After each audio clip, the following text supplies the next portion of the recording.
Why do you think she's using her HRH title, albeit in a private letter, and clinging on to her Sussex name rather than Markle? Well, it's clearly social capital. I mean, I think that I'm sure her PA, uses it to ensure that she gets that top table at a restaurant. I mean, it will have a huge weight in America to have that kudos of still having that sort of royal aura around her, and it is hypocritical in my I'm sure, I don't know, I'm just surmising, but I'm sure she uses it a lot, because it is something of value, particularly in the social circle she moves in.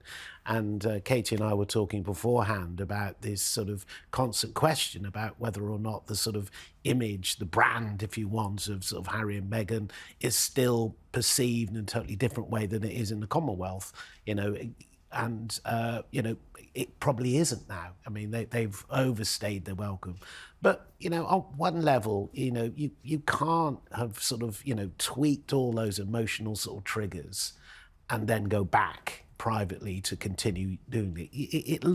It's not a great look in my estimation. I think it just poses, or just off the back of what Mark's saying, just a bit of a hypocrisy element, a big issue over, well, you've attacked this institution many times, most recently in a podcast, which we've just heard this week, and yet you want to retain all of the perks and privileges of being in that institution, which is, of course, the titles. Because I suppose if they are just Harry and Meghan Sussex, because that is her name. She's right to say she's not a Markle anymore. When you marry, most people take their husband's name, and that's what she's done.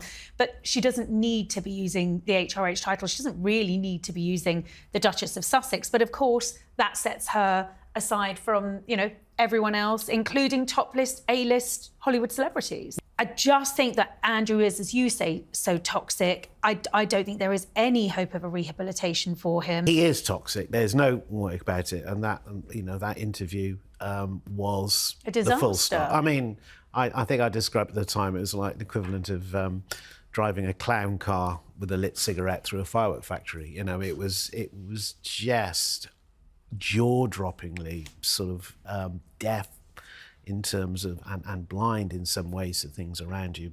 And yet we're 6 years on and it still hasn't recovered for Andrew. No. It's still, more because worse he keeps trying to edge his way back in. He won't let go. That's in the same way problem. that Harry and Meghan won't let go of those HRH titles. He just is clinging on. He needs to let go. And as soon as you edge back in, it's a story.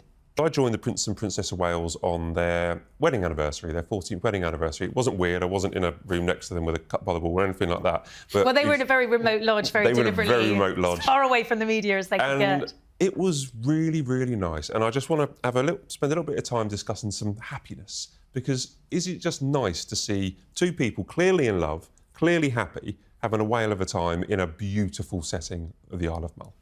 According to media strategist Mark Borkowski, 3 exiled royals, Prince Harry, Meghan Markle, and Prince Andrew, are locked in a quiet but embarrassing struggle.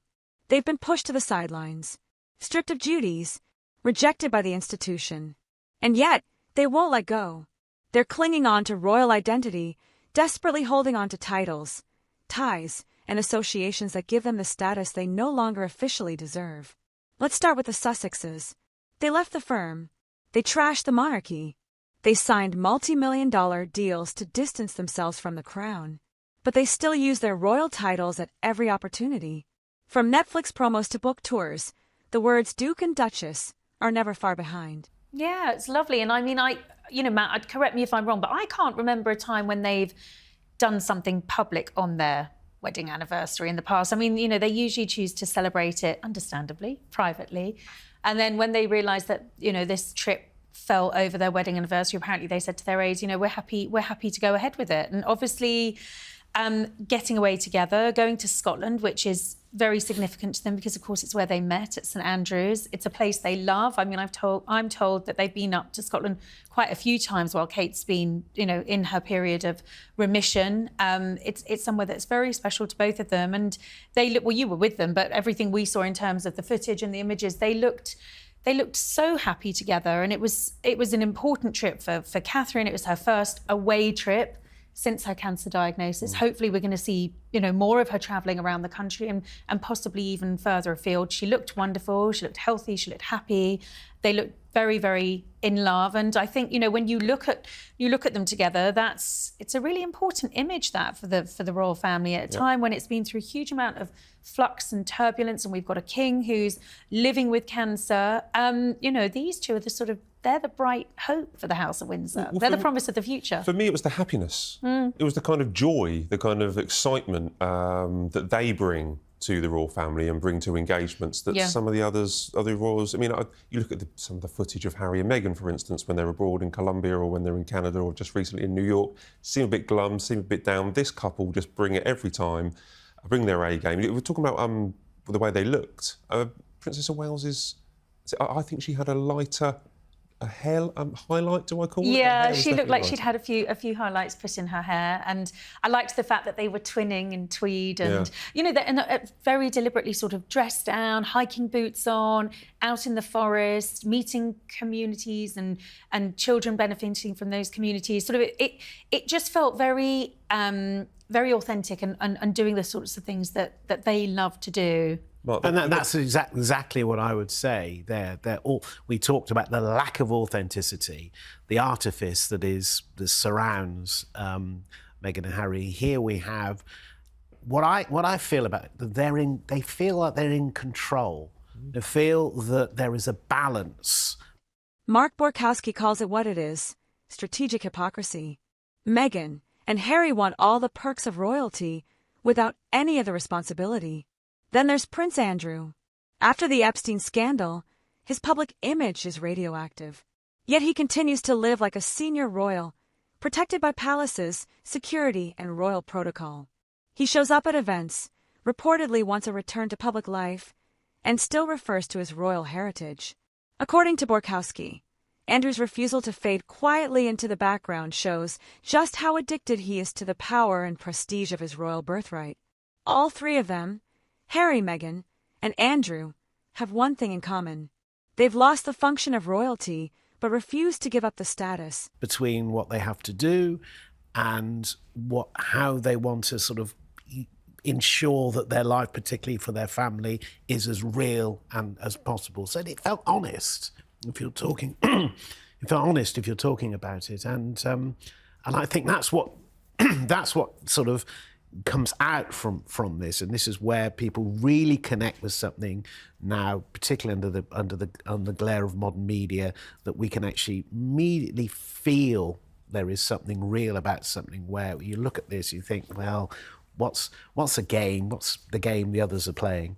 You immediately talk about the authenticity, and I remember just before the weekend, William was in Elephant and Castle in South London, and he went to a community centre. Have you seen the footage where William's walking down a pathway, and it's a long walk for the photographers to get the picture of William attending this event, long way down a path, and the security guards, there's a couple of barriers, and an incredible woman comes across. And if you've seen the footage, she comes across like shouting, calling out to William, gives him a big hug, said, it's the Prince, it's the Prince. And it's those little moments where you go, yeah, this isn't staged, this isn't PR, this is actually them kind of being their authentic selves. Yeah. And very relatable as well. And and I think you see that in the King as well. I wonder if it sort of coincides with, and I think it does, with the death of the late Queen. And with that, I think, we're always going to have this moment of transition with the monarchy, but I think in so many ways, it feels more modern. It feels more relatable. And, you're right. You look at William and Kate and they look really happy. I mean, you and I have done enough of these royal tours. We know they're hard work. I'm sure you're knackered because the schedule is full on, right? But I've been away with you to the other side of the world with them, and they make these tours almost look like a second honeymoon. They look happy to be away. They're happy to be engaging with members of the public. And this is the first we've seen of them as a couple in, over a year now. And I think there's something very reassuring about that. They are a great partnership. They're a brilliant team. They're clearly very happy, and you know what? They're doing really good work. They've condensed and focused their work, their charitable initiatives, and you sort of feel like this is a couple on a mission. They're on a mission to do some really good, important work, and they're doing it. They're no longer working royals, no official duties, no meaningful role in the monarchy, but they keep inserting themselves into the conversation. Why? Because the royal label still opens doors, commands headlines, and sells influence. And without it, they're just former royals, tabloid fodder, not power players. Mark Borkowski isn't being cruel, he's being honest. These figures aren't fighting for legacy or loyalty. They're fighting for relevance. Stripped of their duties, their connections to the royal brand are all they have left. And until they truly let go, the monarchy will remain haunted by 3 ghosts of its own making, desperate, disgraced, and dangerously obsessed with status.